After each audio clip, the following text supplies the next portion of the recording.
Menstrual hygiene நிறையா பேர் follow பண்ணாத விஷயம், இல்லை தப்பாக ஃபாலோ பண்ணுற விஷயம் இது. இந்த சின்ன தவறால் நமக்கு இச்சிங்லேருந்து இன்ஃபர்டிலிட்டி வரைக்கும் என்ன வேணால் வரலாம். மென்ஸ்ட்ருவல் ஹைஜீன் பார்க்குறப்போ every 4 hours once or 6 hours once we have to change napkins.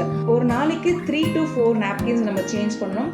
இப்போ கமர்ஷியலாக நிறைய கிளாத் பேஸ்ட் நாப்கின்ஸ் வருது, ஹெர்பல் நாப்கின்ஸ் வருது. Avoid plastic napkins and shift to herbal napkins. Last time நான் தியா நேச்சுரல்ஸ் பற்றி நான் வீடியோ போட்டிருப்பேன். இந்த டைம் நாங்கள் ஷிஃபா ஹெர்பல் நாப்கின் நாங்கள் ட்ரை பண்ணி பார்த்தோம். We try different napkins every monthly once or 2 months once, because ஒவ்வொரு ப்ராடக்ட்களுமே ஒவ்வொரு டிஃப்ரென்ஷியேஷன் இருக்கும். ஒவ்வொரு ப்ராடக்ட்டுமே ஒன்று பெஸ்ட்டாக இருக்கும், ஒன்று நமக்கு செட் ஆகாது. ஸோ நீங்கள் ஒரு ஹெர்பல் நாப்கின் ட்ரை பண்ணுறீங்கன்னா முதல்ல ஒரு பேட்ச் வாங்கி யூஸ் பண்ணி பாருங்கள். உங்களுக்கு அது செட் ஆகும்னு தோணுச்சுன்னா நீங்கள் அடுத்தது நீங்கள் வாங்கி ரெகுலராக யூஸ் பண்ணிக்கலாம். ஷிஃபா ஹெர்பல் நாப்கின் இது fully handmade, chemical free, plastic free, 100% rash free. இவங்க இதில் நிறைய ஹெர்ப்ஸ் ஆட் பண்ணியிருக்காங்க. அலோவேரா, டர்மரிக், துளசி, நீம் அண்ட் ஃபெனிக்ரிக் சீட்ஸ் போட்டிருக்காங்க. அண்ட் இந்த cotton is fully made up of பருத்தி காட்டன். உங்களுக்கு வேறு ஏதாச்சும் ஹெர்பல் நாப்கின்ஸ் தெரியும் பெஸ்ட்டாக இருக்குன்னு நினச்சிங்கன்னா அதை பற்றி நீங்கள் கமெண்ட்டில் சொல்லுங்கள்.